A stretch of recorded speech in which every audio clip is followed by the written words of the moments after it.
balik lagi ke Teenagers Talk bareng aku Nova dan aku Ais. Jadi hari ini kita bakalan bahas salah satu topik, bukan salah satu deh, dua topik yang jadi permasalahan di masa-masa remaja nih. Selain itu, topik ini merupakan topik yang sangat viral loh guys di media sosial. Jadi langsung aja kita reveal topik kita. Yang pertama yaitu ada masalah tawuran antar pelajar nih. Yang kedua yaitu ada masalah balap liar. Kalian semua pasti udah tahu kan masalah ini? Nah, betul banget nih Is. Fenomena kayak gini tuh gak ada habisnya di Indonesia. Pokoknya dampaknya tuh bikin resah masyarakat. Dan banyak banget pengaruhnya buat semua pelajar juga di faktor-faktornya. Dan kali ini kita gak cuma berdua aja. Kita kedatangan bintang tamu yang pernah ada di pusaran itu. Ada Rehan dan Akmal. Halo guys, apa kabar? Halo Nova, halo Ais. Kabar aku baik. Halo penonton semuanya. Salam kenal, aku Rehan. Halo juga ya guys. Di sini saya Mal, di sini dan juga saya bakal buka-bukaan soal masa lalu kita di jalan. Mantap banget Mal. Di sini kita bakalan buka-buka semuanya. Oke. Selain itu nih, ada dua bintang tamu spesial kita juga. Di sebelah kanan saya sudah terlihat ada dua orang. Mari kita kenalin. Yang pertama ada Tante Aruf. Kemudian yang kedua ada Mbak Intan.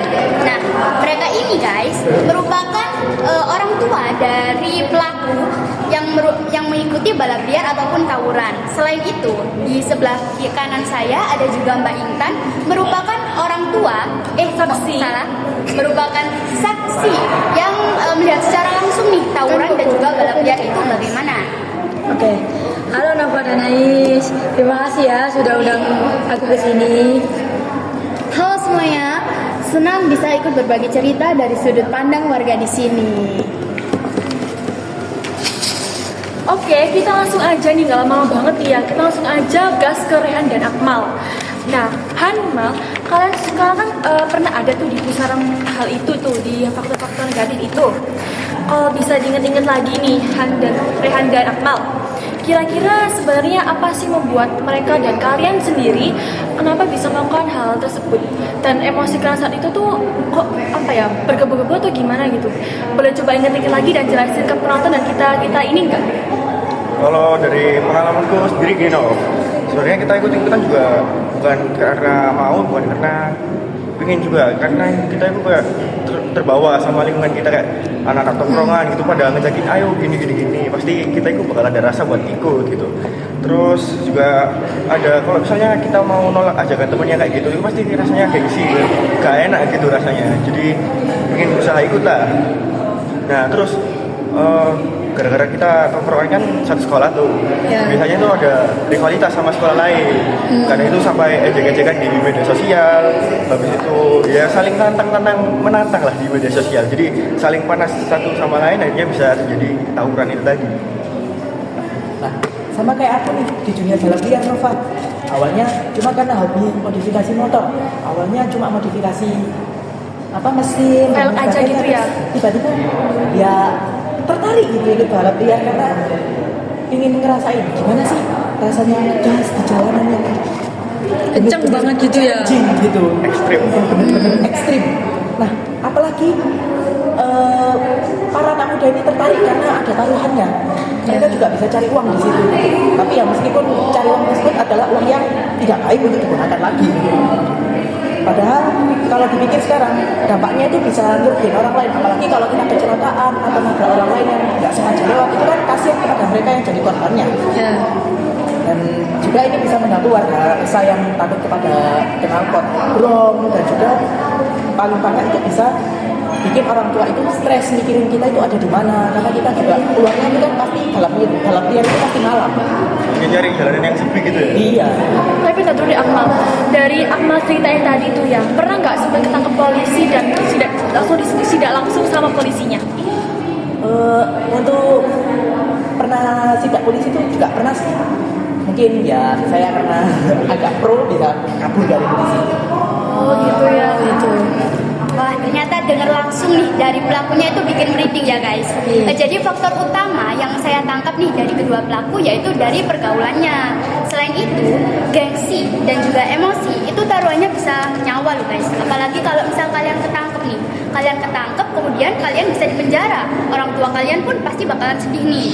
Nah, selain itu, teman-teman kalian juga pasti bakalan dicap jelek karena memiliki teman yang di lingkaran negatif. Nah, selanjutnya nih kita geser ke Tante Arum. Tante Arum, sebagai orang tua nih, dari sudut pandang keluarga, gimana sih awal mulanya sampai anaknya ini tuh bisa kecolongan buat ngikutin tawuran, balap liar, atau emang nih nggak ketahuan waktu di rumah? Jujur ya Is, saya sebagai orang tua tuh awalnya kami benar-benar kecolongan. Faktor umumnya karena kontrol dari kami di rumah kalau enggak. Nah, gara sibuk kerja seharian, entah itu ada kegiatan, kumpul-kumpul sama teman-teman atau gimana, ada acara keluarga juga. Dan kebetulan mereka nggak ikut saya dan keluarga gitu. Terus kami pikir di luar rumah, di lingkungan luar rumah itu aman-aman aja. Padahal di luar rumah mereka malah lebih terpengaruh sama lingkungan bermain kelompoknya yang negatif. Jadi pengawasan kami memang sempat lemah di situ. Oh, berarti karena faktor kesibukan ya Tante? Iya. Nah, kalau dari Mbak Intan sendiri nih, pasti sudut pandangnya itu banyak banget kan ya, apalagi selaku langsung saksi mata di lapangannya langsung nih. Nah, kalau menurut Mbak Intan nih ya, seberapa marak dan meresahkannya nih hal itu di mata Mbak Intan sendiri? Bisa dijelaskan gak Mbak, kejadiannya itu gimana? Oke. Wah, kalau ditanya seberapa meresahkan, jawabannya parah banget. Nova, kejadiannya itu sering banget, terutama pas malam minggu atau pas pulang sekolah.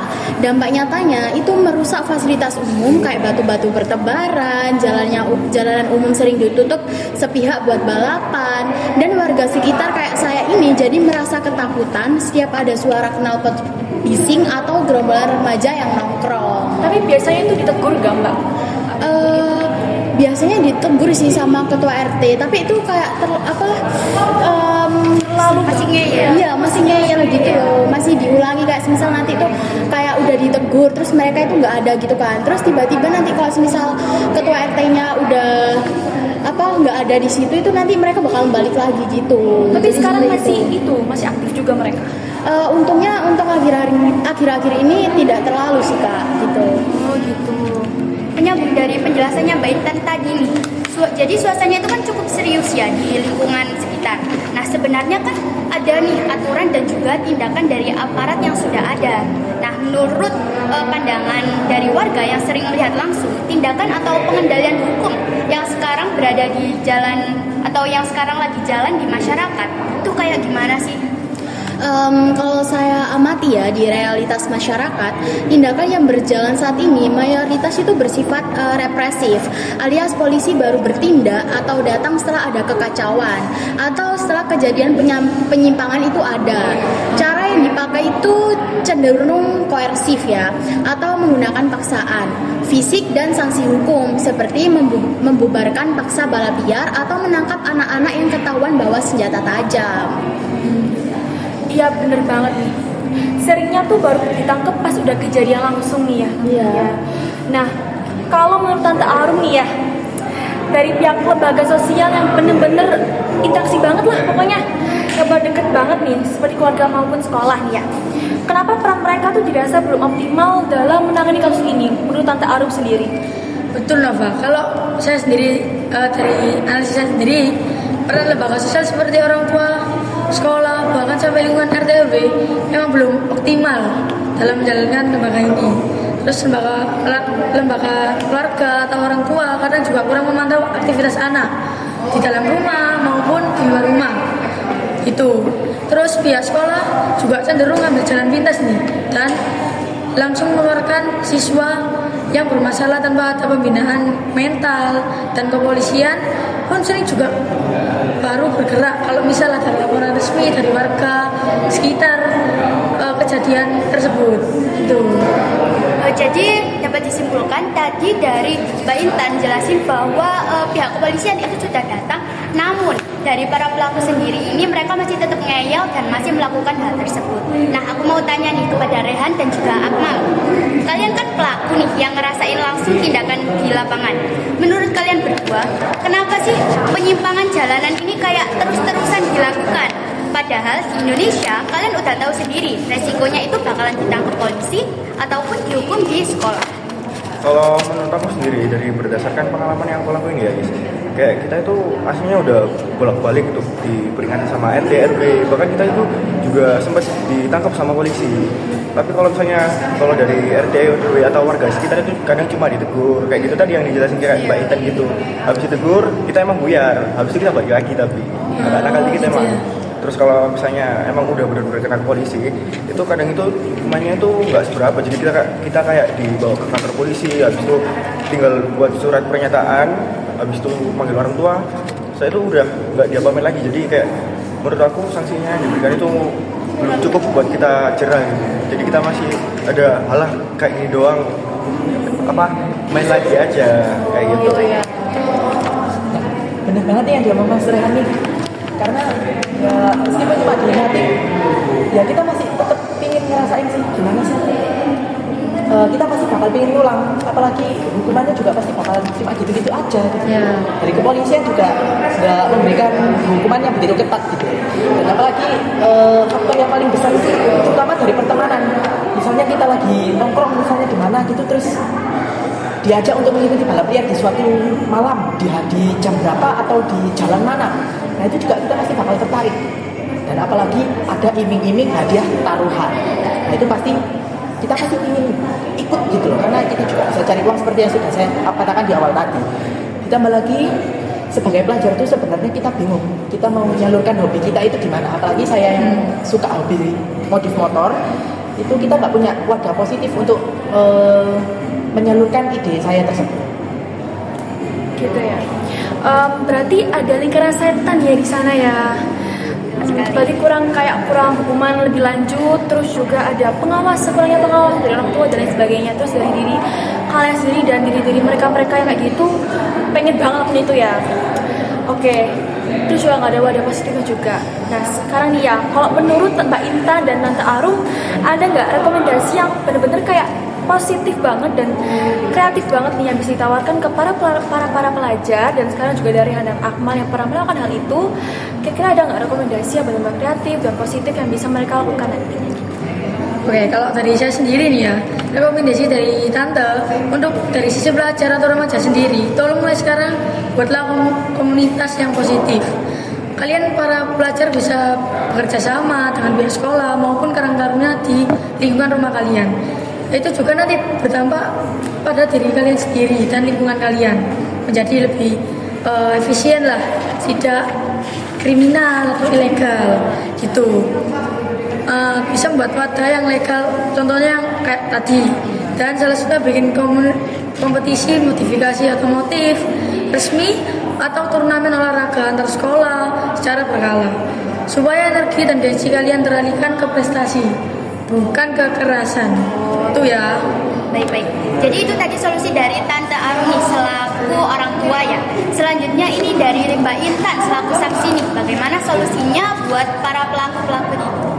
Sedangkan kalau rekomendasi dari saya untuk sisi pemerintahan, strategi pengendaliannya itu harus diubah dari yang tadinya represif menjadi preventif atau pencegahan dan persuasif. Pemerintahan wajib membangun lebih banyak ruang publik kreatif dan mengadakan program pelatihan skill gratis seperti perbengkelan, seni atau digital, khusus di daerah-daerah yang rawan tawuran. Jadi mentalitas remaja bisa diarahkan ke hal-hal yang jauh lebih produktif. Wow, luar biasa banget ya pembahasan kita hari ini, itu lengkap banget dari sudut pandang pelaku, saksi, bahkan sampai orang tua nih. Oke, kesimpulannya guys, tawuran dan juga balap liar itu bukan jalan yang benar buat kita cari jati diri. Nah, butuh kerjasama yang kompak nih dari kita semua sebagai pelajar, orang tua, sekolah, dan juga pemerintah buat menyelesaikan masalah ini sampai ke akarnya. Betul banget nih Is. Gak terasa kita tuh udah di penghujung acara banget nih. Sebenarnya terima kasih banyak buat Rehan, Akmal, Mbak Intan, dan Tante Arum yang sudah bersedia berbagi cerita mereka nih dan rekomendasi menarik lainnya tentunya. Dan berbagi highlight juga buat para remaja di Indonesia saat ini. Keren banget pokoknya di hari ini. Dan aku Nova dan aku Ais, kami pamit undur diri. Sampai jumpa di episode Teenagers Talk berikutnya. Stay safe and stay smart guys. Dadah.